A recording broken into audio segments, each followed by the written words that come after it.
On this week's episode of Marketing O'Clock. The thought of Google not launching more than one update at a time was PRUven wrong this week. What's in a name? That which we call an asset by any other name is still an ad extension. That's Shakespeare in Google Ads. You're in for a real crappy show today, folks. All on today's show. Welcome, you are listening to Marketing O'Clock. Just stay tuned. Digital marketing news, but let's get specific. Digital ads, SEO and analytics, social media and more. Pretty much everything that'll make your website perform. With new shows every Friday. We give you the news with sass and puns and definitely hot takes. Thank you for tuning in. You know what time it is. It's officially Marketing O'Clock. Settle in, sit back, keep it locked. Hey there, I'm Christine Zernheld. AKA Shep. I'm Jessica Lee Budd. And I'm Greg Finn. And it is officially Marketing O'Clock. Here on September 23rd, 2022. Hello, everybody. Thank you for joining us for another joyous and beautiful episode. Greg Finn, what's new with you? Well, if anybody's a longtime listener, y'all know that in the past I've tried to come up with like really bad names for like children specifically, like bad children names. And I realized that I think my son has the good genes for coming up with bad kid names. And I can only remember two of them. I'll come back loaded with the clip fully loaded next week. But a couple that he came up with in a car ride home this week. The first one that was pretty bad was WOG, W-O-G, like a little kid comes out and is WOG. So that's bad. Come here, little Woggy. Yeah. Aw. But Made it then cute. he came up with another one that I was dying laughing at the time. When he came up with it, he's like, all right, I got another name. How about Smithly? Smithly. I feel like you got to be careful. That probably is someone's name.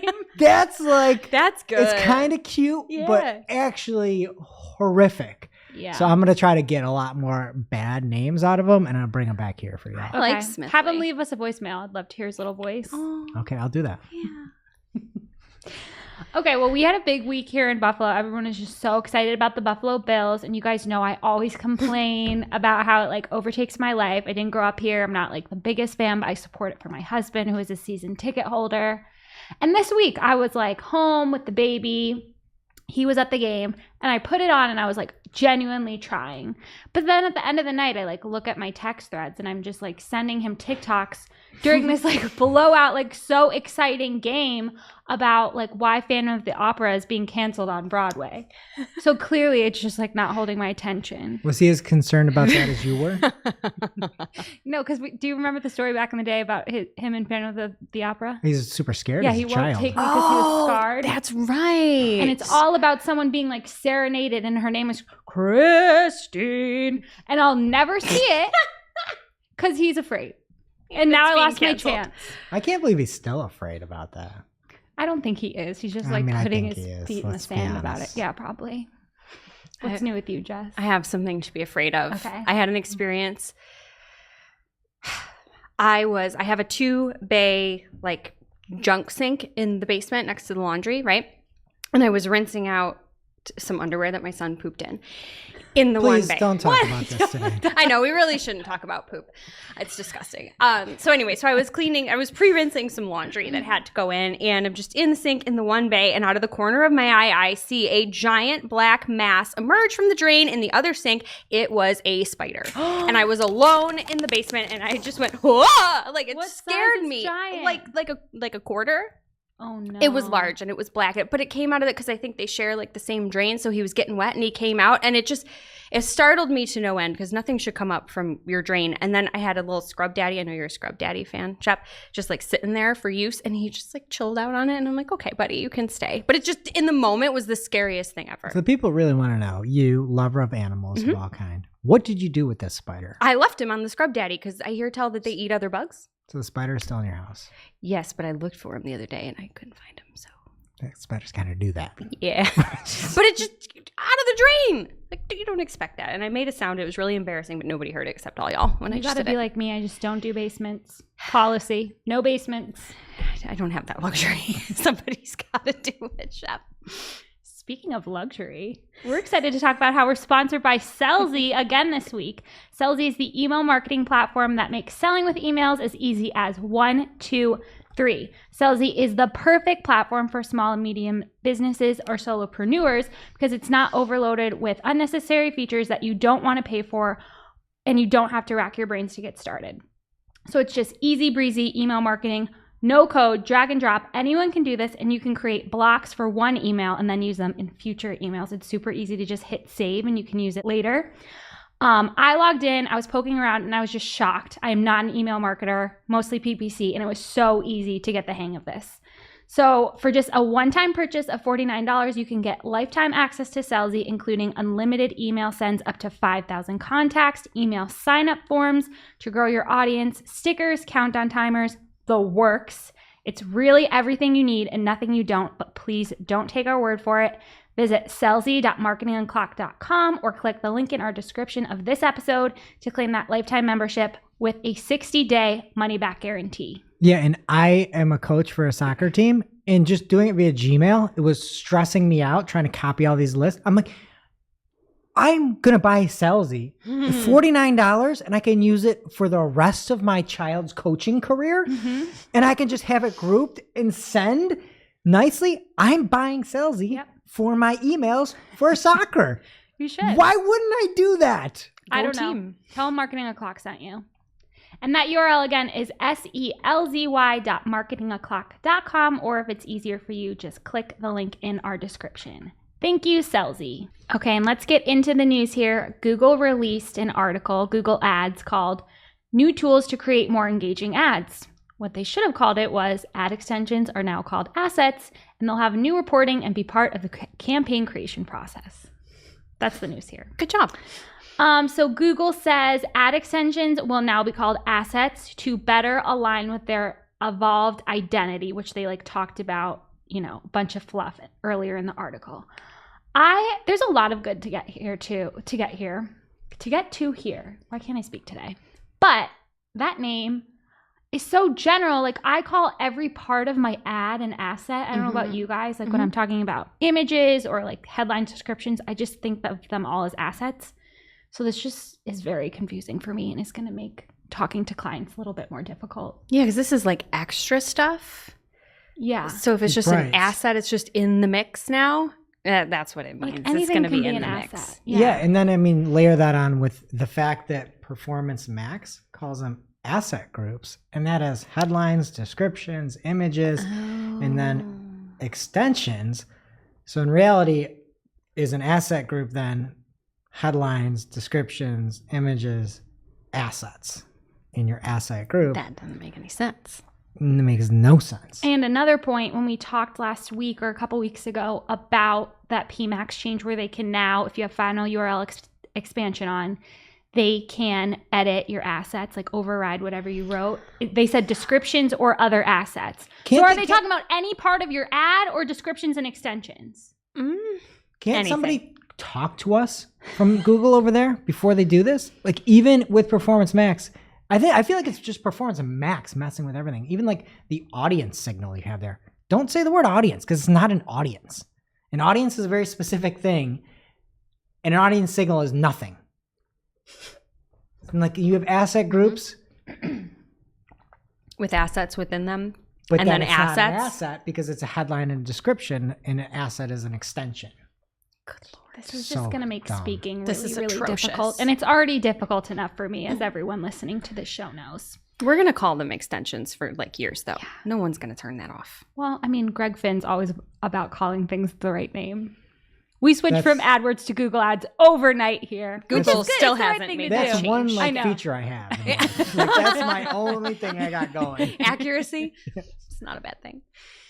Okay, so when you set up a campaign, the feature formerly known as ad extensions will be part of the campaign creation process when you start from scratch. So it says, as you create assets and apply them to your campaign, the preview tool will automatically update so you can see them in the context of your ad.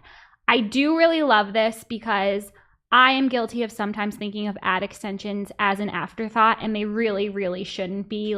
Site link extensions give you so much more real estate on the page. You should be thinking of them as another part of your ad, an extension of your ad. So I love the idea of having it in the forefront there. That's definitely a welcome change for me. It also says Google Ads will now recommend assets based on your chosen campaign goal. So if you've selected leads as your objective, they'll automatically recommend that you add a lead form asset. That makes sense. The assets page, which it used to be the extensions page, will provide reporting for all the assets across your account. You'll see headlines and descriptions in the asset table view, while the association table view will now show assets like images and prices. What? Yeah. I also, just a little tangent, I was working on updating ad extensions in one of my accounts with some people on our team this week. And the process and ads editor of adding site link extensions is insane. Like, you have to do it at the account level and then associate them. And like, a spreadsheet does not work. It's very stupid. I feel like we're being trolled. Like we're in a simulation, and somebody is just like, "Oh, you know what? If we could just get the first 3 letters to spell something, and we have assets and association, and then people have to do all this." What do the first 3 letters spell? Donkey. Donkey. Okay, then they're also adding a combination report where you kind of see your ads alongside your assets. So you can see how headlines and descriptions are performing with different assets in that ad group, which I love the idea of that, like big picture, but I just don't have high hopes that it's really going to be, I feel like it's going to be average, poor, or good, better, best or something, and not super helpful. Shep, can you please refer to ads now as? Did I say that? ASSDS. Well, it's hard when you can't speak and you never know if people are making fun of you. We always are. This is rolling out over the next few weeks. I love everything about it for the most part, except for the name, but that's like a big thing. That's the biggest part of it probably. And I'm worried the hype isn't going to live up to this story, but we'll see what happens. Greg, do you have news for us? Yes. Google has unleashed the 5th product reviews update live. The 5th PRU before the core update has been completed. And I'm going to rewind quick because this product reviews update news was, I saw it from Barry Schwartz. Obviously, that's where I see everything from. But it was on the 20th of September. And on the 19th of September, there was a post on Search Engine Roundtable from the one and only Barry Schwartz that says, Google doesn't want to overlap one large Google search algorithm update with another. Fast forward 24 hours, and the September core update is still live, and the 5th Google product reviews update is now live as well. So everybody was like, let's wait. There's a product review update coming. I think Glenn Gabe said that. And then they just launched at the same time. And you know what? I'm fine with it. I'm fine with it because we asked for this. We asked for this last year by whining incessantly like pre-holiday about holiday updates. So what they did this year is they're like, let's get it out before the holiday season's here.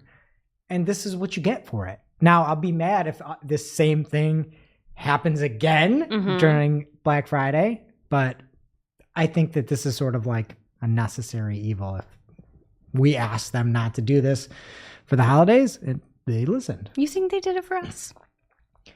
I don't think it went over very well last year. Okay. I don't think that that's a very good look from a company that's once their motto was don't be evil, and you're launching something that's make or break literally on like the week of Black Friday, where that's when people make it to the black.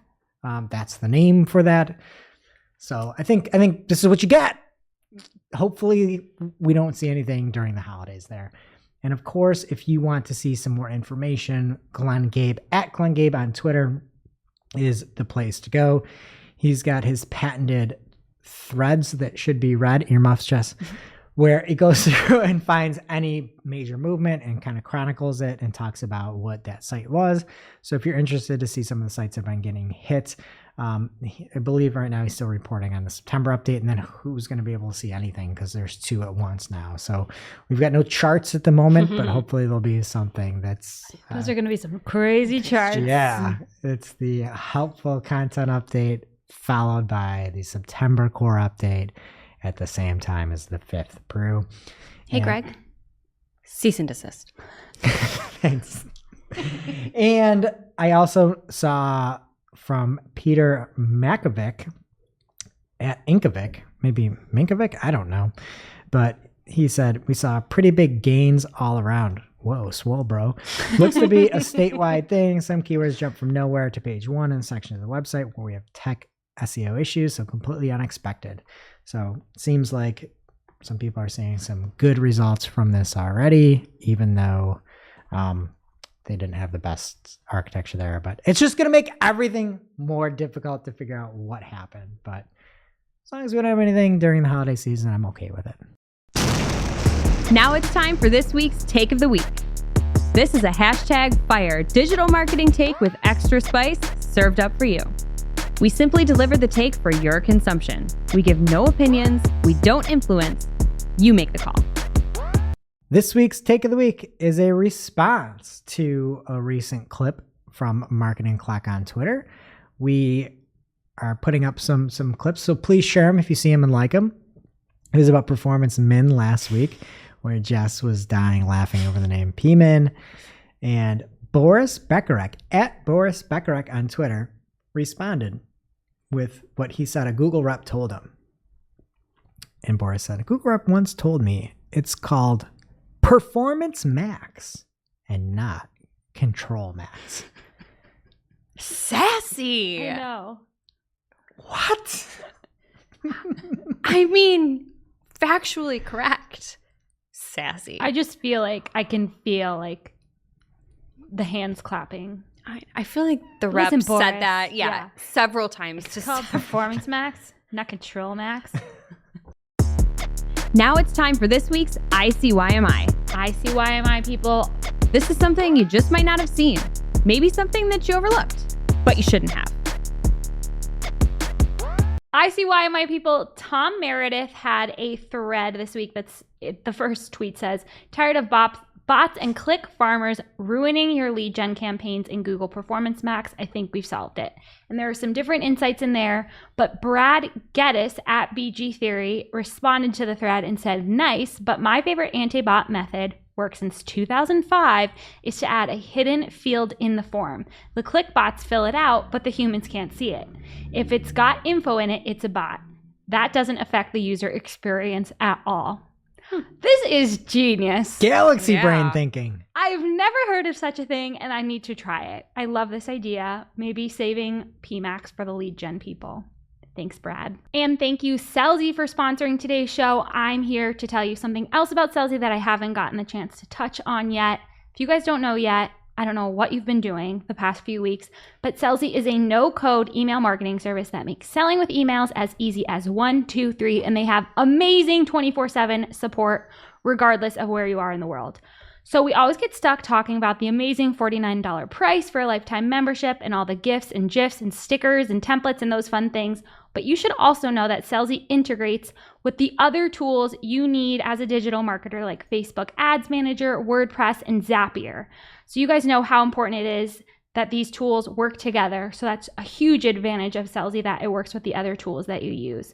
So if you want to learn more about all the reasons we love Celzy, visit celzy.marketingoclock.com or click the link in our description to learn more about that $49 lifetime offer.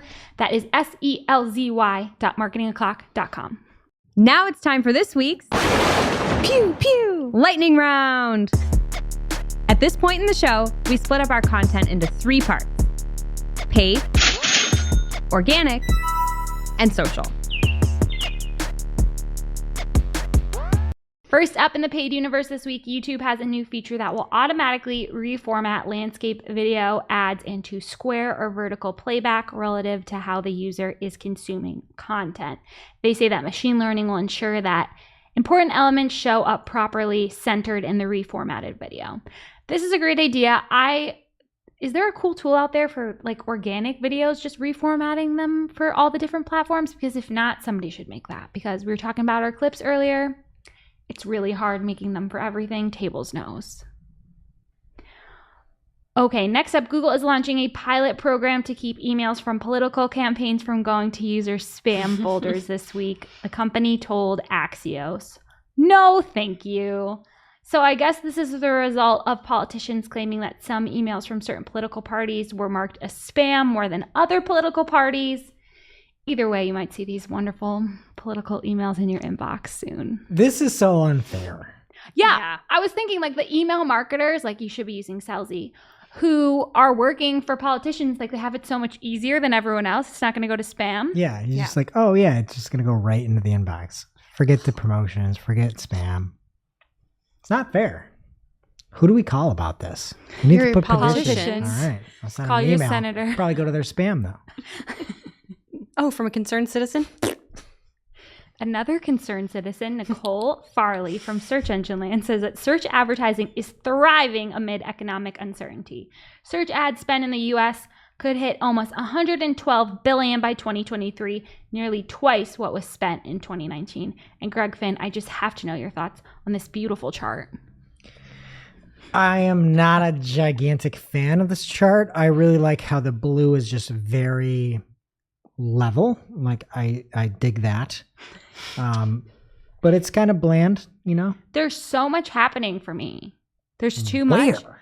And I think this is In what the chart? This is what like the update charts are going to look like. We've got bar charts with the lines. We're talking about search ad spending percentage change and the percentage of total media ads. Like just make different charts for that. No. I'm not all about combining all the charts. I'm not. I take umbrage for you saying this is near what Barry puts out. This is nowhere close to it. I didn't say that. If you look at the blue line, it messes with your eyes. It's like one of those optical illusions. You look at it and it starts turning gray. It's a terrible chart. What?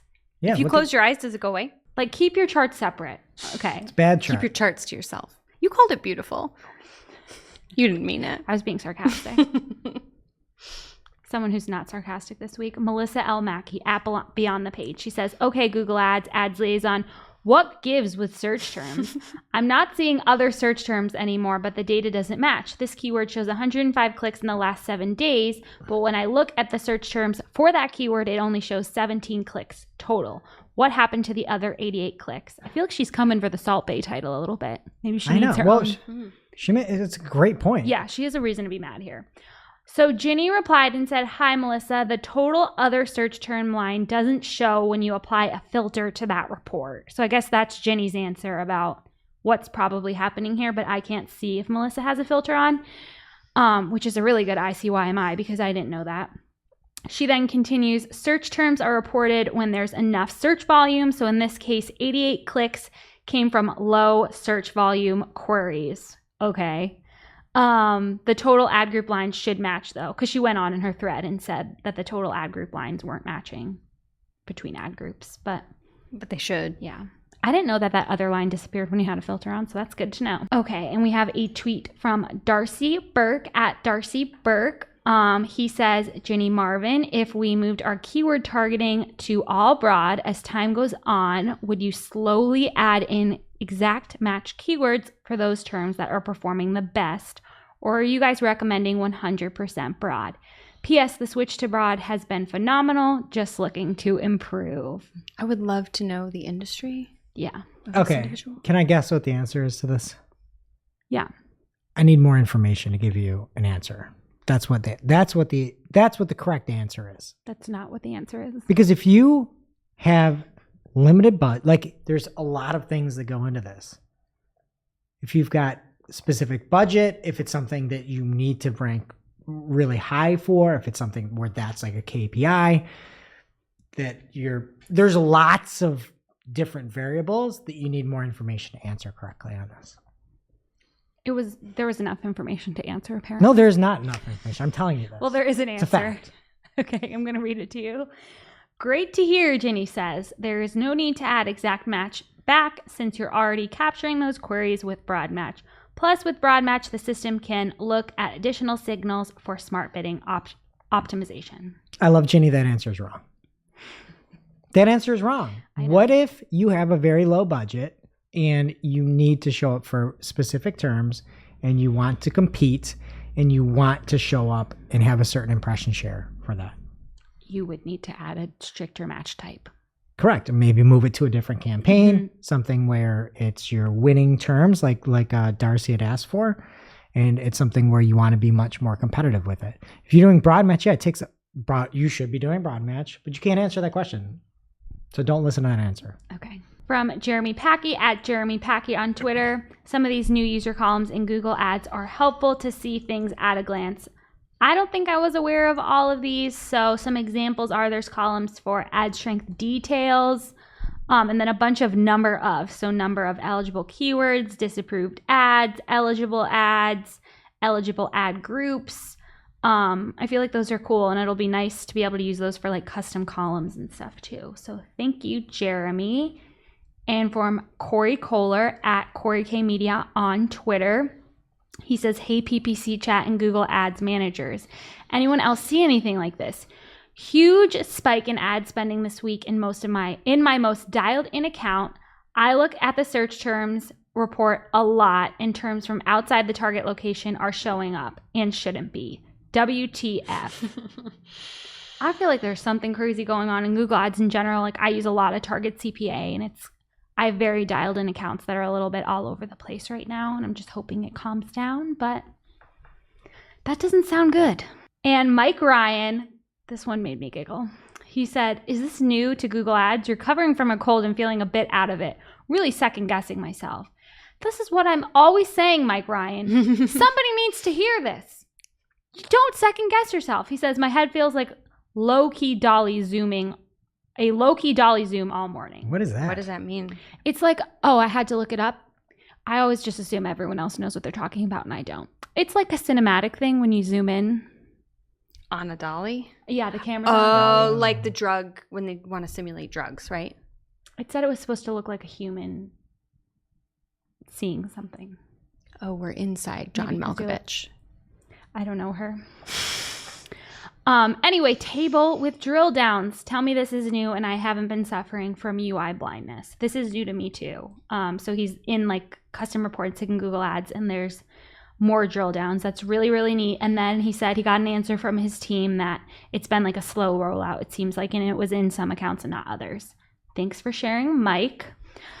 Okay, this is like kind of in the weeds, but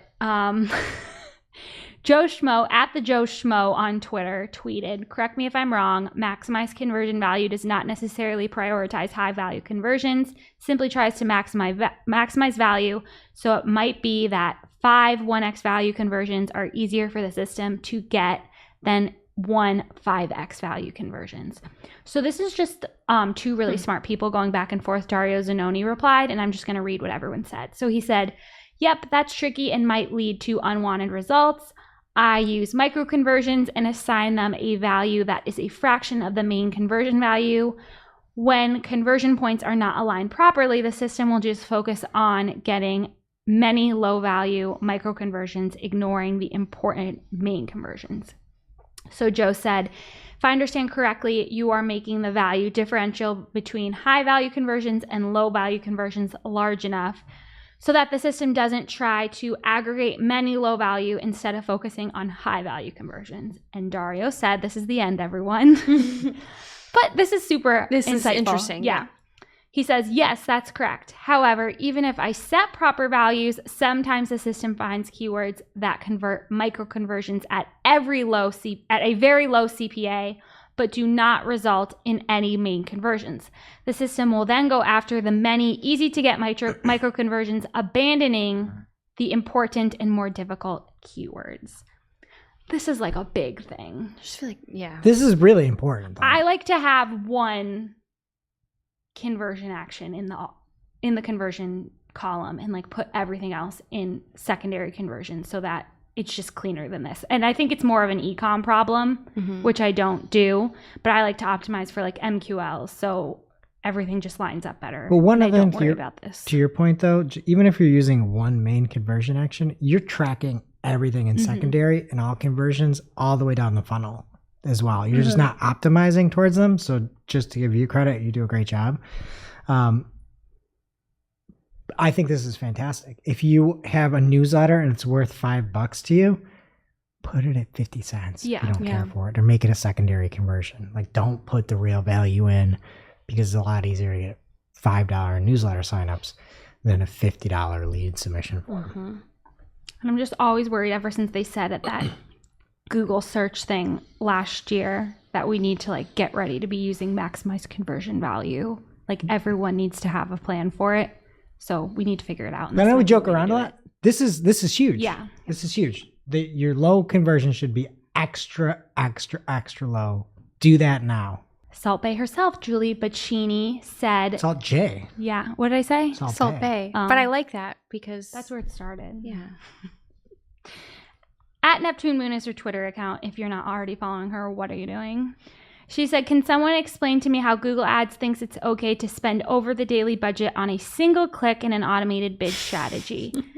How is this happening? I'm not the only one, right? Melissa L. Mackey, Beyond the Paid, responded, this happens frequently with automated bidding. I always set max CPC, but sometimes then high volume goes to nothing. There are cases where automated bidding goes wrong, and this sounds like one of them. And Julie said it was like a low budget account. And this seems like a really big problem. I feel like eCPC is like your only option in those tight budgets. Hate to see it.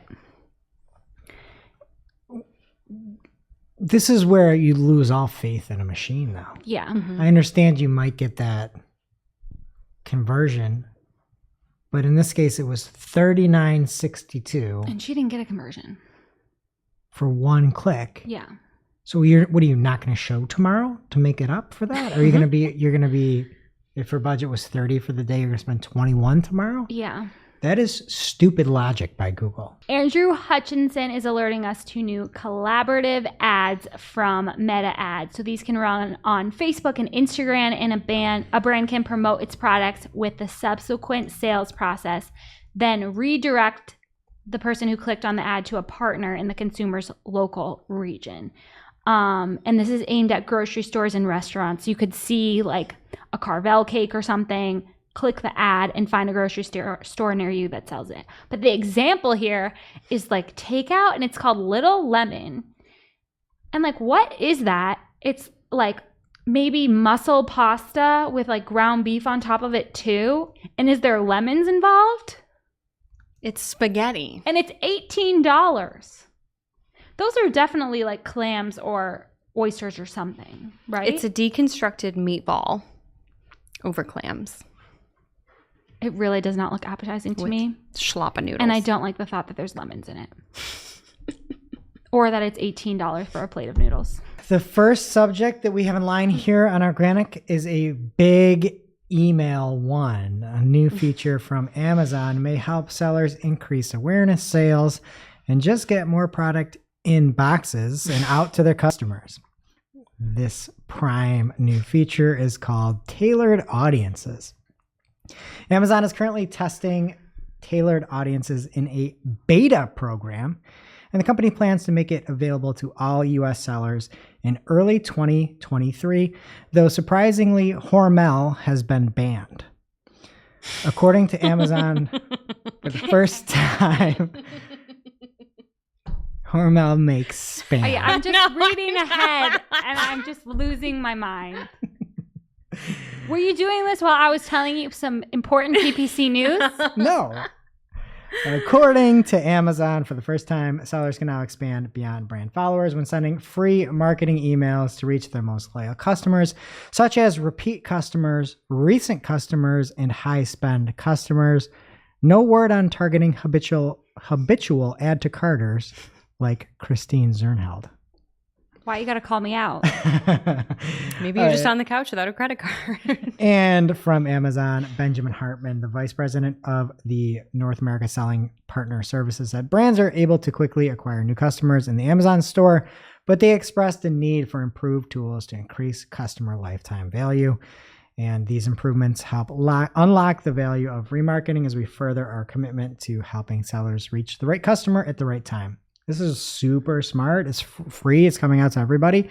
I think the biggest thing here is it's free, but it probably won't be come 2025. It'll be another revenue opportunity for Amazon. I completely dig this. A little bit more about the program. The Tailored Audiences program, it allows sellers to monitor the impact of their email marketing campaigns and customer engagement with reporting metrics such as open rates, click-through rates, emails delivered, opt-out rates, sales, and conversion. All of these reports will be delivered via paparazzi-esque photo of your metrics dropped outside of your door and emailed to you. The tool will be available at no cost in Seller Central, Amazon's online portal for sellers. And Amazon plans to enhance the message's design capabilities with custom HTML content and improved templates coming soon to help remarket and rekindle those relationships. Okay, Spotify is bringing audiobooks to the US with a catalog of 300,000 plus titles. Y'all audiobooks fans? Well, Yeah. I have my poke holes in this that would change the world. Let's hear. I did it already. Yeah. I This is want to it. read a book, but I want to be able to listen to a chapter in the car that like syncs up. I think they should bundle it together. They don't sell books though. They're only audio. Well, Amazon has to do it. You should have included it in your previous story. Well, Amazon would have to do something like buy Audible. That Yeah, was your they- joke that you made true. when she. Still works. But I just think in general, if you're looking to invest in a platform that is not iTunes, Spotify is they're working hard to keep people there. So totally dig that. All right. And we got a new little segment here within Organic called a short interlude. This is a long segment about YouTube Shorts. There's a lot going on. From the makers of an audio program for visual charts. So first up, according to The Verge, in its ongoing battle with TikTok for vertical video supremacy, I didn't know they were in a battle. I thought it was a freaking trouncing. Who uses YouTube Shorts? What does trouncing? Yeah. YouTube is about to play its most valuable card. Is it a real word? Defeat heavily in a contest. Yeah. That sounds like some gladiator You like a stuff. gladiator? Yeah. Yeah. It's getting ready to turn on aggressive monetization for Shorts, a short form vertical video format, and is promising to help millions make money on the platform. YouTube currently keeps 45% of all revenue generated by the creators' videos, and the creators get 55%. That's for the current creators out there now. Is still just such like a cluster. And one of the big problems is some of the metrics that are needed in order to get that. So if you wanted to be a YouTube partner, you needed to have at least 1,000 subscribers and 4,000 hours of total watch time. And I think that's within a year period if you wanted to be a partner. I believe that these are being slackened. They said it's going to be 1,000 subs, and this seems like it's moved up. 1,000 subs and 10 million shorts views in 90 days can apply for this. But that's not like time, it's just views. Because that's the thing. Yes. That time limit, yeah, if you're pushing shorts, the time limit's stupid. Do they loop? And if it plays a few times, do I they all don't count? watch shorts. It's don't it's either. not what I use YouTube for. They're out there though. And I know these they're out YouTube there. channels are just sticking them there and nobody wants to see them. Well, I've got some more information on why it's getting better in a moment here in The the YouTube channel might be us. in the short interlude That's section. fine. We're doing great. So anyway, our favorite, the king, the real king, forget sausage fingers, it's Neil Mohan, and he says, today we announced we're expanding our YouTube partner program, like I mentioned. A new tier will bring fan funding features like Super Thanks, Super Chat, and memberships to smaller creators. There's going to be 10 different ways to monetize your shorts, and I don't know, whatever. They're trying to push shorts really big here. One of the things that I thought is nice, it came from the Creators Insider. It's their weekly video that YouTube puts out. They talked about the fact that they're revamping the way that videos and shorts are shown when you get to a channel. So when you get to the YouTube channel page, you now see home, and then you have a videos tab, and then you have a shorts tab, and then your playlist tab and community. So they're breaking up videos along with shorts. My big problem is the way that this is set up, it's almost that videos is for like original content And then your shorts are for like clips. That's what I see a lot of people using YouTube shorts for. Isn't like, hey, I made a TikTok. It's more like, here's a clip from my show, and not using it to go create unique stuff. But that's just some of the stuff I look at, because I try to go to a channel and it's like, there's just clips of these shorts for a show that I already watched. You know what I mean? I'm looking to see if that new show is out there, but it's just all these clips of shorts. So now they're going to be in a different tab. It was what was announced by Creator Insider. I still think there's a fundamental problem with the fact of shorts in general with YouTube.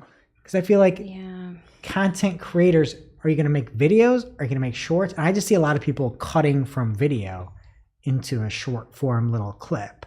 Which I don't think is a bad thing, especially if it's going to be separated out. Because then if you want to like get a taste for what you're about to watch, that's nice. I don't think people should want to make TikToks on YouTube. So I think calling shorts out as a separate thing, if you're going to force feed it to us, at least have it segmented. But people, I don't know if there's a use for it. TikTok right. to watch a video show. Totally. No. Right. Nor should people really go to YouTube for the short. But if they're going to push it, I like that they're breaking it out.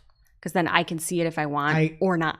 100% agree. And then it doesn't just blow your entire feed up and take over everything. Like, I don't know. I if I were Neil Mohan, I would resign immediately, A.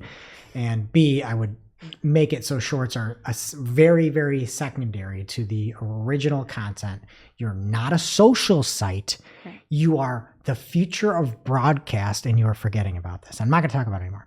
Okay, and then if you click on a channel of a YouTuber from a YouTuber short, you will now go to that shorts tab in their channel. That's dumb. The short is like the promotional piece to get me to the channel to watch the long form. I'm with you. They have a huge problem with trying to turn a video site into a social entertaining site. I don't understand it, but I'm not talking about it anymore. All right, from TechCrunch. You said that before, then you started talking about it again. I can talk about this for 10 hours, Jess. Put it on YouTube. They love long form. I only have 60 seconds. Okay, so YouTube is also encouraging creators to make shorts directly from replies. So if you're a creator, you can now respond to somebody by hitting a little button that makes a short within this comment. So that will happen. I'm not sure exactly where that short goes. I hope that short doesn't go to your shorts tab in your channel with no because context. That should be a comment, but would it go there? Because it's technically a short that you created. I don't know. I don't get it. TikTok does it, and if you click on the comment, it takes you back to the original video. But could you see the comment somebody makes? Yeah.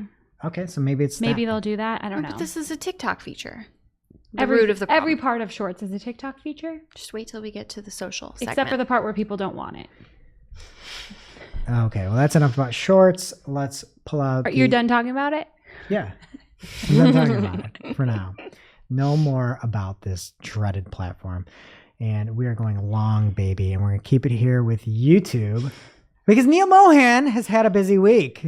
On Wednesday, YouTube's chief product officer was one of the tech execs that was called to testify before Congress about extremist content.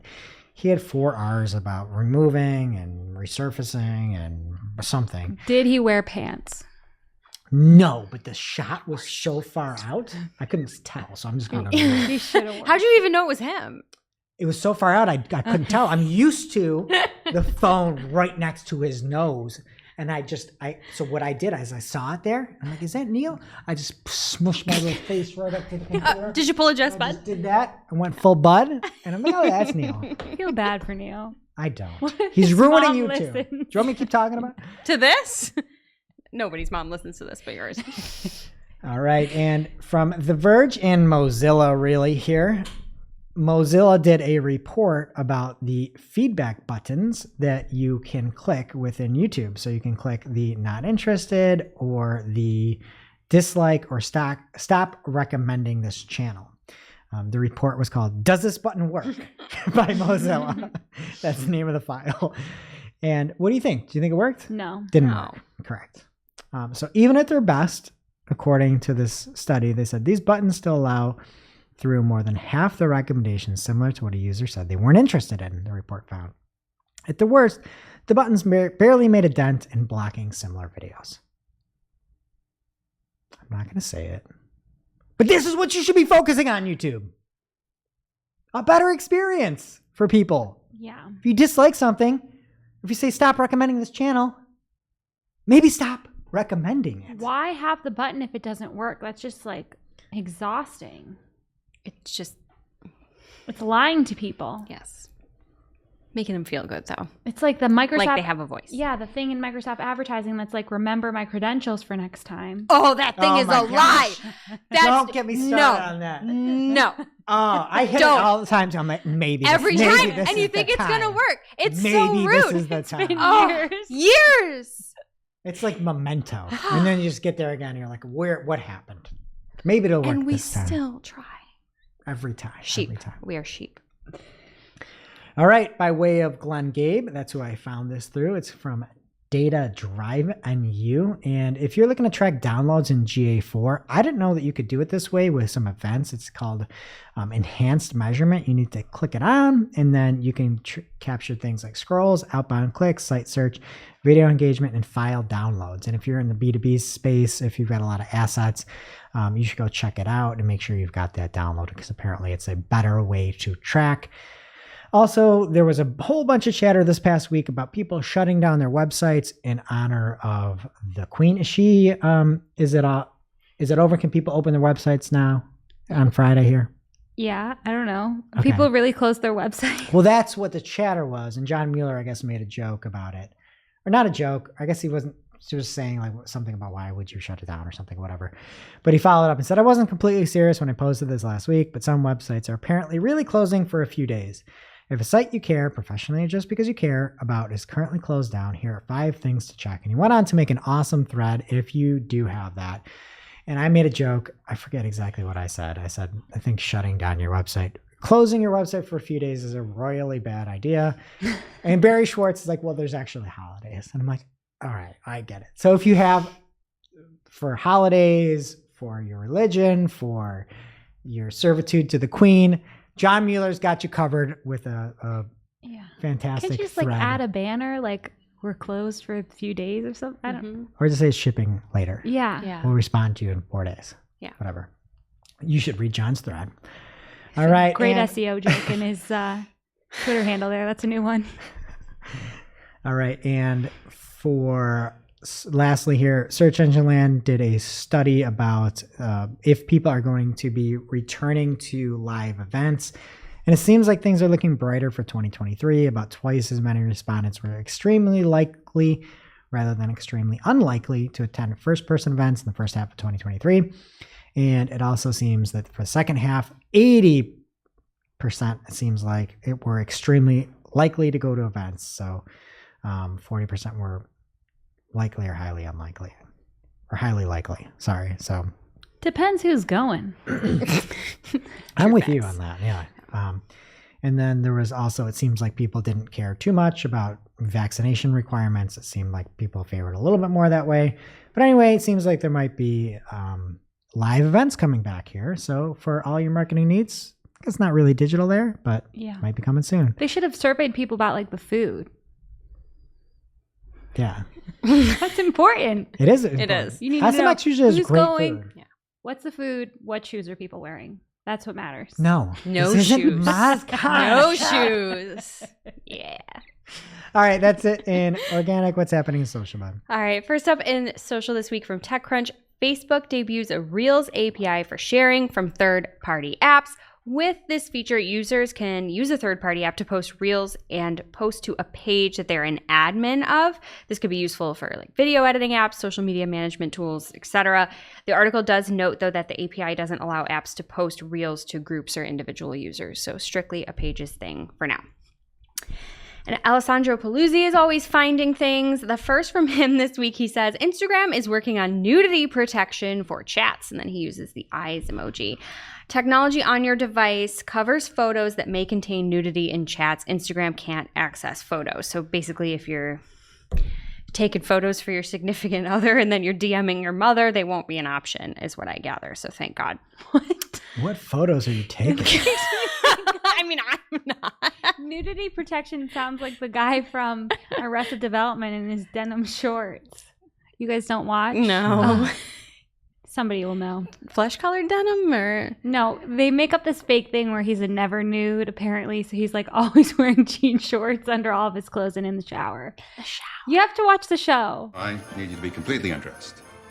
I am completely undressed. I feel like I would like it. That's kind of funny. Okay. Alessandro also spotted something else that is pretty valuable, though I think some Twitter comments beg to differ. He said Instagram is also working on the ability to add a button to posts, so basically a CTA, to your posts. I think that that's great. The disagreement comes from CeeLo Zaga. Apparently CeeLo Green was taken. He says Instagram is becoming a Facebook 2 that nobody asked for. But IMO Facebook 1 isn't Facebook 1 anymore, so somebody's got to be. Give me a CTA button on my post. That's great. That's Isn't fine. nudity protection like a modern digital chastity belt? That's what the never nude is. Oh, okay. Kind of. Well, a chastity belt means you can't consummate the marriage. I don't Because think you can't jeans get can nude. stop you from that. You just take them off. Isn't it though so you can't get nude? Because you have jeans on? You ought to ask what's wrong with a lot of people, because according to Pew Research, today, half of U.S. adults get news at least sometimes from social media. They get their nudes from social media. Not Instagram.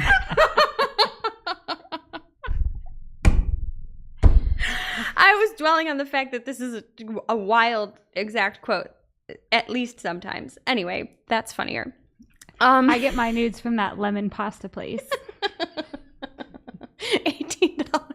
NOODS.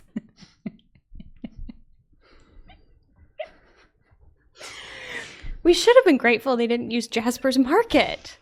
Nobody even talked That about would have it. made it better. You're right. Do we care they're about not this? closing. I don't know. Jasper's Market? Yeah, what if They're they closed down shutting because down. of the Queen's funeral? Well, they should be back now. It's time. Talk to John. My goodness. Anyway, news consumption on social media, U.S. Americans, they're using it. But I will say that the percentage of people that are getting news, quote, often from social is on the decline, which is probably a good thing with the rise of TikTok, because our next story, which came to us by way of BFF of the show, Glenn Gabe, it's from CNN. TikTok search engine repeatedly delivers misinformation to its younger users.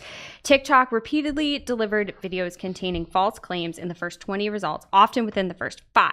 And Google provided higher quality and less polarizing results. So from the article, apparently when a TikTok user searches the social media app for information on top news stories, this is ranging from things from Bruno 19 and vaccinations to school shootings. Nearly 20% of the videos presented in the search results contain misinformation.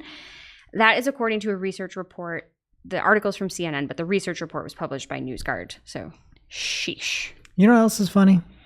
You gonna bring up nudes? Andrelizzo Pelosi broke the story about nudity protection, but he's nude in his avatar. He's nude. Not completely. Does he still have a mask on? Yes, he still has a mask on. Yeah. I feel like a mask doesn't count towards your nudity. It shouldn't. You're just Do protecting socks? those around you. Do socks count towards I don't nudity? count Also socks towards protecting those around nudity. No, you. No. What about hats? it does not count towards nudity. Okay. Okay. That, you know what? You heard it here first. An important call out.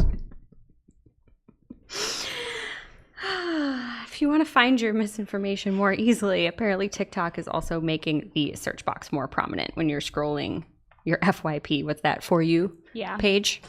Thank you, Shep. On a lighter TikTok note, the platform is partnering with Penguin Random House, which when I was a kid, I think they were separate things, to let users tag books in their clips. Are those like Batman villains? What? No, Penguin's like the cute little, whatever. It's a book publisher, right? So book talk is a thing, I guess. It's very wholesome. Mm-hmm. So if you tag a book, the link will refer your viewers to a dedicated page with details about that title, including a brief summary and a collection of other TikTok clips that have linked to the same. So could be interesting for discovery. Yeah, I follow like Creepy Book Club. This will be great for you then as a user. Love to see it. On to a different book. Meta announced a range of new creator-focused updates for Facebook, pages, including new endorsement notifications to support fellow creators, new templates to help recognize top fans, restricted posts for subscribers, and testing new composer selector option in the navigation bar. So cool things there. From another book to another gram, Telegram has got some new features for premium subscribers. They have infinite custom emoji reactions. And if you're just a regular subscriber, you're not premium, you can choose from dozens. So that's exciting for you. I don't buy infinite. That's a huge number. Yeah, well, you're limited to the number of emojis that exist. So not aptly named. False advertising. Yeah. A lot. You can have a lot more than dozens, I guess. Animated emojis as a status, and they're also rolling out refreshed username links and a better login flow for folks that are frequently logging in and out. So that's very exciting for you. Like me in Microsoft advertising. We need a better login flow for that, and I will infinitely react. Up next, sorry, Snapchat Plus users, there is no more exclusive web-based experience for you. The platform announced that they are rolling out that web version to all users. But I think the selling point of Snapchat Plus, they specifically said you'll get new features first, not forever, just for you. So I guess that's fair. They're also adding chat shortcuts, question stickers, and lock screen widgets. Such excitement. Oh. This I like. From social media today, LinkedIn is decluttering your messages with a new focused inbox UI, which will essentially reroute less valuable messages to an other tab in your LinkedIn message stream. So you'll have basically your inbox and then your other, or focused and other, I think is what they're calling it. And Andrew Hutchinson is asking the really hard questions like, other could just as easily be labeled as spam. What'll happen to LinkedIn's sponsored in-mails in this separation? How long do you think before Gmail gets through here and is getting those politician emails right to the focused inbox? Right to the focus. Anything paid for is going right to the focus or lobbied for. Okay, I don't know who needs to hear this, but Twitter has a toolbox hub which highlights officially endorsed third-party tools. I don't know about that. Maybe you already did if you're a power user, but the news here is that the bird has added 2 new tools to said box. Thread Start and Typefully, they're basically both the same thing, just different interfaces. They let you just say what you need to say and then helps you break it up into threads, which could be really cool, to be honest. Love to see it. And lastly here in social, from Financial Times, photo sharing app BeReal is exploring the addition of in-app payments for extra features to avoid Instagram-style advertising. Maybe. They said it isn't completely ruled out. They are exploring the option, though, of like a premium version. So it sounds like maybe premium versus ad-supported will be your options, but nothing is likely to launch before the second half of next year. So really no idea. But if you're a big BeReal fan, just know that some changes will be coming at some point, and we'll let you know. All right, and on to our segments this week. And first up, we have a new segment called Math Guys. All right. Jeff, Oh, no. You're the math guys. No, I'm not. I'm going to read a title here, and you tell me which one you like better as a mathematician. Okay. The story is from CNBC, and it's called How Tumblr Went from a $1 billion Yahoo Payday to a $3 million Fire Sale. Math guys, bigger, $1 billion or $3 million? Well, if it's a fire sale, you went backwards, right? 1 billion's bigger. Isn't Okay. All right. That was math guys. You make me question everything I read. Okay. We've got another new segment here called Reach for the Moon. Even if you miss, you'll be able to look for new projects and opportunities at Google. Google is canceling half of the projects in its internal R&D group Area 120. If you recall, Googlers had like 20% of their time to go work on moonshots. That's where Gmail came from, Google News, a whole bunch of other things came from sort of these moonshot ideas. And if you recall, a few weeks back, they said we need to get about 20% more efficient. Weird. And so 7 of the 14 projects that were currently being worked on in Area 120 were being cut down. So now there are only 7 there. If you're on those projects, you were told that you need to find a new job within Google by the end of January or you'll be terminated. Oh, So blood in the streets. we're not going for the moon anymore. And then there's also kind of sad because I root for Google. Obviously, I'm in the front runner for Google Fan of the Year. But The Verge came out with an article that says, it sure seems like Google is struggling to invent the future. And they talked about this in a nice breakdown talking about why they're looking for today, not necessarily tomorrow, and that future fruit, as The Verge called it. And then lastly here, talent pool wise, I know that hiring has been tough for a lot of folks out there. If you are looking to bring some folks on, it seems like there are many cuts lately, and we'll just highlight a few of those in case you're looking to hire. Gap is cutting 500 corporate jobs. Google, again, has alerted those employees for Area 51 about that. It also seems like there's going to be some more reductions there. It seems like that's where the signs are pointing. Can't say that for sure. It's just a lot of rumors about that. And then Meta is reorganizing departments and giving many of its 83,000 staff a month to apply for different positions within the company. And then lastly, Patreon is cutting their company workforce by 17%. So if you are looking for some folks out there, maybe now's the time to recruit, especially if that's around you or you're in the same markets as them. There's probably some great people that could use a job out there. And that brings us to our real life segment, straight out of our accounts and into your ear holes. It's time for Working Hard or Hardly Working, where we talk about what's going on in our IRL work, good, bad, or otherwise.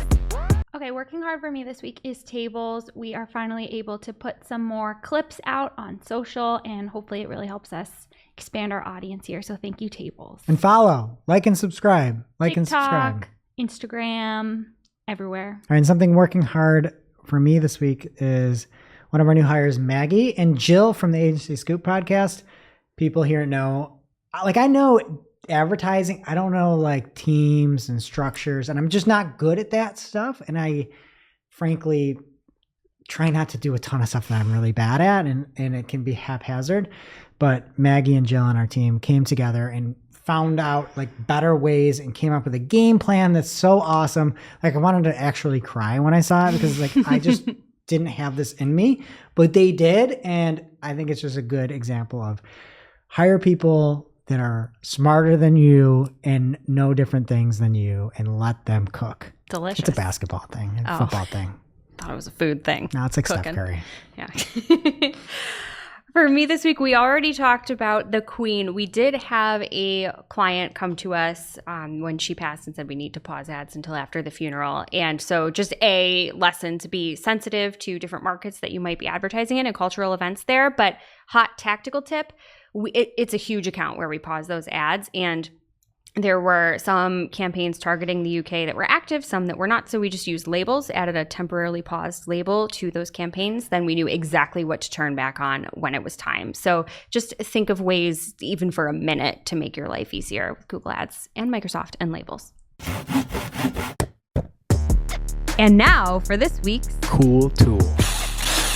As a reminder, our Cool Tool segment is not an official endorsement or paid mention. We're simply sharing something we found in our travels that may be of use to our listeners.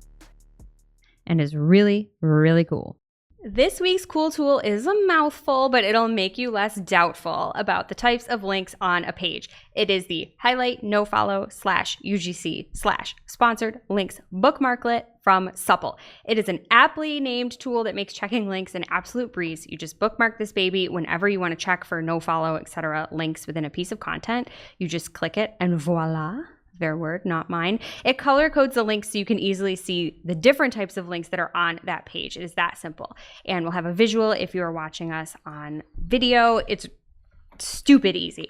Again, that is highlight nofollow /UGC /sponsored links bookmarklet. We'll have the link in our newsletter as well as on Discord. So pick your poison and check it out. Now it's time for our must-read marketing article of the week. An article so advanced, so in-depth, so detailed that we simply cannot cover it in its entirety on today's show. This week's must-read marketing article of the week comes from Optimizer, and they have a blueprint to retain your winning edge in the era of PPC, Google Ads, and automation.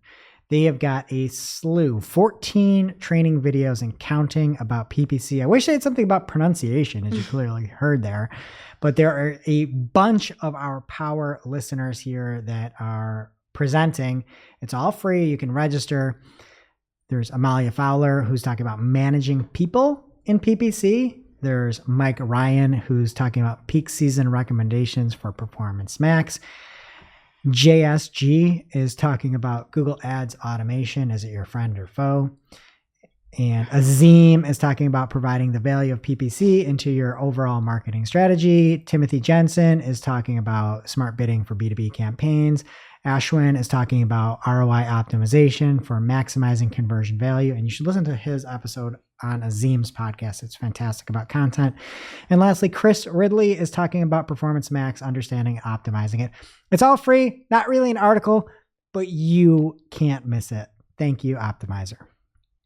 And now onto our playlist of curated songs to work to. You can head over to playlist.marketingoclock.com to listen to Marketing a Playlist. Greg, what will you be adding this week? Well, before we pack it in here, pack, you said. The 6-pack for this week went 5-1 last week. Sorry, I didn't know Jimmy G was going to be in the game, or it might have been 6-0. I've got Houston +3, Miami +6, a no-brainer. Denver +1.5, Cincy -5, Tampa Bay -1, and the Pats Ravens over 43.5. And tables, do you want to say take the Bills here? Bills -6. What is your thoughts? I mean, they won 41-7 on Monday night. I'm taking Bills -6. Taking the Bills. Okay, I'm on Miami, but that's fine. And my pick this week is going to be To Hell with the Devil by Stryper. Okay. I like that title. It's actual 80s awful rock. Pump you up. Jess, do you have any sports? No, but I got good tunes. Bathwater by No Doubt. It's a song about obsession and undying love. Nice. And I will be adding, we are recording on Wednesday, so it's that time of year for September by Earth, Wind & Fire. Also, happy anniversary.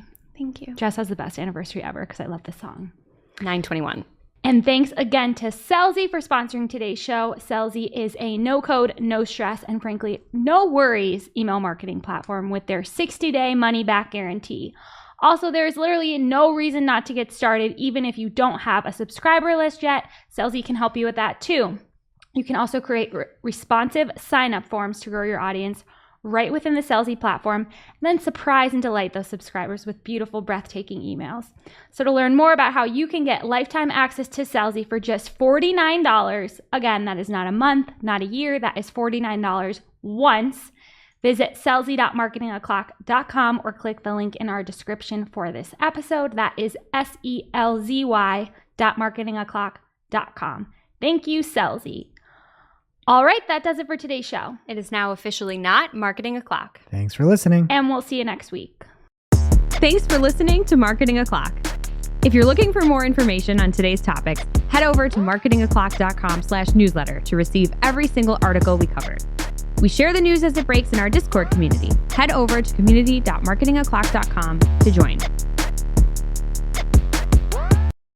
Welcome to this week's Shootin the Heck. We're after our famous Friday news show. We don't talk about marketing anymore. We just Shoot the heck. Today we have everyone's favorite game. It's a draft. It's not everybody's favorite game. It's gonna be. Okay. I can't believe I'm saying this, but this one was my idea. I was just thinking about it yesterday when I couldn't sleep. I want to talk about the worst places in the world that you can be when nature calls. I specifically am a lady, so all of my examples will be specifically for number one. And I am going to be specifically about poop. Mine could go either way if we're all going to talk about it here. I'm going to side with Greg on that. I think this is All going to be fun. But it doesn't gross me out. Like I follow on Reddit, there's a subreddit called Poop Island, and I read it every time I want to laugh. Like I don't get grossed out by poop. It's just like a place to talk It's about just like poop. science. You eat food and you can't consume it all. It comes out as poop. Some The name people, poop it is pretty doesn't. funny. I agree. I don't know if I won't make it through this segment. Jess, I feel like I never pick you to go first, so let's go with you. You're going to be sorry. I've used this answer before, I believe, in the worst places for small talk. When you're on the table at the OBGYN. Oh, no. Tables. They just took ours. Not cool. You don't want to have to pee then. I feel like you always pee right before, so that doesn't happen. Theoretically, but sometimes you don't know that you have to. And then if you are able to excuse yourself and go, you're wearing that gown and everyone can see your backside. Just Wouldn't it be easy access though? I mean, there's some built-in benefits. So yeah, maybe you just like go while you're sitting there. Just no. saying. Okay. Oh, goodness. Okay, I'm going first. I'm going next. Oh, there's so many good Oh, you choices. should've gone first. I will be selecting. There's so many good ones. a really long car ride, a road trip. You're in the middle of the highway and you just got to go. This is one for women. It's a lot harder than for men. If you're not near a bathroom, it's really, really hard. Yeah, you can't have like a wide mouth or anything. So What? bottle. Oh, So no. that some like in a men are Gatorade known to do container, that. you Even- could, yeah. With Listen. the number twos. That's the With the Really? I I feel like that would be easier than peeing. You know how hard it is to pee in a cup? Going back to the doctors, you could Not poop in a that cup hard. very easily. And I've got little brothers, and I was on multiple road trips back in the day where they were going for the bottle and they missed. That's why you're lime on. And that's terrible. Yeah. Okay. Greg, what's I your just first assume- pick? yeah. Okay, I'm gonna go with a stadium. It's the most was mine. disgusting thing. terrible There's one. people puking everywhere. That's the only time that those actual toilets are used is for people puking into them. It's nice to pee because you got a trough, but you don't want to have to go to Poop Island in a stadium. Imagine And the We could women have a trough. Yeah, the women are all going in those terrible stalls and trying to squat. Okay, Our life is hard. it's terrible.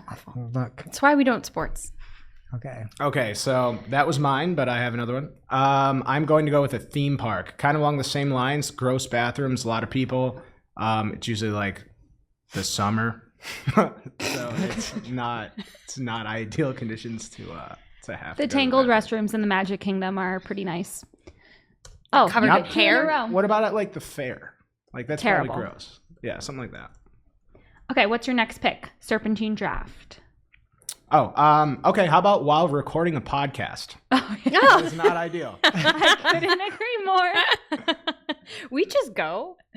When you have to cut and just run up those stairs, it's terrible. And you know everyone's waiting for you. It's the worst feeling. Hmm. Okay, well, this might be a worst draft ever. I'm gonna take at an outdoor festival. Yeah. That's terrible. Why is this the worst draft ever? Because they're all bad things, all or because you bad hate places. the idea? Yeah, everyone's just Both. ugh. Yeah. Okay, my next choice. But you have to use a porta potty Yeah. for that. I can't even go there. Do you know what I mean? It's like if it's an outdoor festival, there's no, and then anything, even if they try to bring nice ones in, people are just puking in them. That's why I don't go to outdoor. Oh, who pukes in a You put in your Yeah, just puke in the field. Okay, my next selection will be a public pool. It's terrible when like the floor's wet in there and you don't know what the water is, and like the toilet seat's usually a little wet too. And then like back in the day, do you remember being a kid and like your pee felt hot because the pool water was cold? I have a really disgusting story. It's terrible. And it smells like wet bathing suit in those public pool bathrooms. It's What are a we terrible doing? place to be. What is this?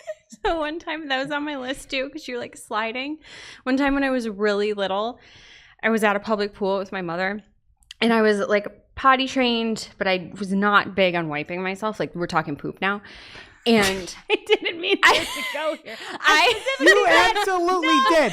Get out of here. You I absolutely had to did. poop, and my mom sent me in, and I decided everything was wet, and I didn't want to wipe, and I sat on the toilet seat and screamed Donna Garfinkel, my mother's name, for like 5 solid minutes until somebody finally, like Good Samaritan, like went out and found who I was screaming for, and she had to come in and wipe me. That's a really good So I'm Samaritan. traumatized by public pools. So you stole mine. Oh, really? Mhm. I had water park, I but thought it's that the one same. was so niche, yeah. No, it's the same reason. It's slippery.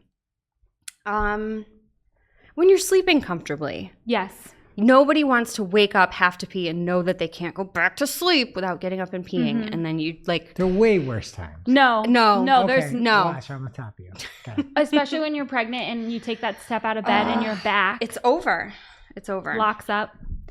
Okay, Do my I get another one? Oh, I thought you just Serpentine? Did... Okay, sorry. No, I You just did. told a story. I told a told story. a Oh no, you didn't get the swimming pool. Okay, sorry. I would say on a boat, but like not a cruise ship, just a boat, like your friend's speedboat. There's no toilet, so you're either jumping in or you're holding it. Yeah. It's not terrible though to jump in, but then you have to like Why? announce it to the group. You have Depends to if be you're really on Lake close. Ontario or not. Okay, you think I'm going to pick airplane? No, I'm going to pick an airport because you have to have all of your carry-on luggage, and if you're alone, you have to figure out what you're going to do with it in the bathroom. Terrible They don't have a hook? situation. These are all first world No, if problems. it's a you rolling have running suitcase- water in an airport toilet. Having a bad place to go to the bathroom is just a first world problem. It's a first world theme. Okay. What's your next choice, Greg? When you're going up in a plane about to jump out of it going skydiving. I had to pee really bad, but imagine if you had to poop. Your only option would be to poop on the person strapped to your back. That would be the worst. Did you do that? No, I just had to pee the whole time because I was nervous. Yeah, I feel like that was a nerve thing. But You don't like get nervous poops, though? That's a thing. I don't poop nervously now. You were goodness. lucky. Like, Jess, I specifically said no poop talk. I know, but I'm doing this for you. I didn't know you skydived. Yeah, Skydove. Yeah. Skydoved. Okay, I'm going to Tables. close this one out with when you're on a party bus. So everybody's having a good time. You're on a party bus and nature calls. They don't have bathrooms on them, right? Some don't. So you have to like make everyone pull over. Some do, some don't. Like a specific thought in my brain was like if you take like a school bus to a concert or something like that. Oh yeah. I've been on a bus and someone peed out the window. Yeah. It was so disrespectful to everyone on the Niagara road. County. We were in the southern tier. Erie. Cattaraugus, maybe. That's terrible. You have one more? Wait. I thought we were doing Serpentine. three. Yeah. Oh, we're How many are we four? doing? 4. Oh, shoot. The default is 4. Do you need time? All you Yeah, gotta we're do gonna is say have a to cut place. All you gotta do is say a place. Be like, oh, this is the airport. Oh, the grocery store. Everything stinks. The desert. Oh, that's terrible. Desert must be so bad. All right. So before I went skydiving, I ate a hot dog. That was a bad move too. Like I ate That's one little like disgusting. roller dog because that was all they had. And then Would you do it again? Now that I have kids, I can't. I have no need to go skydiving. Yeah. Okay, so another one that's bad is at the gym mid-workout. When you're at the gym, even in general, if you have a small gym and like it's a very close proximity, people are going to hear you and know what you're doing in there and smell. Yeah. Like if you're pooping at the gym, like you're going to like poop right by everybody. So many noises at a gym. Oh, it must Yeah, be but bad. but you're going to be, people are going to know you just like ruined all this workout. And this like when you're working out, that feeling gets amplified. So that's why it's way worse. I wouldn't know. That makes me think of an honorable mention. I've been getting into running a little bit, and I twice have had to call my husband to pick me up at like mile 1.5. To poop? No, to pee. I told you no poop talk. All right, what do you got? Where's your poop? Okay, place, Jen? my final selection will be at a Regal Cinemas. First of all, These are all like beautiful locations. first of all, It's like, oh. you gotta You miss have to the have a movie. ticket to use those restrooms. It's like Yeah. limited access. You have to miss the movie. Second of Fair. all, Fair. it's just like that, like buttery popcorn. It's just not a good environment.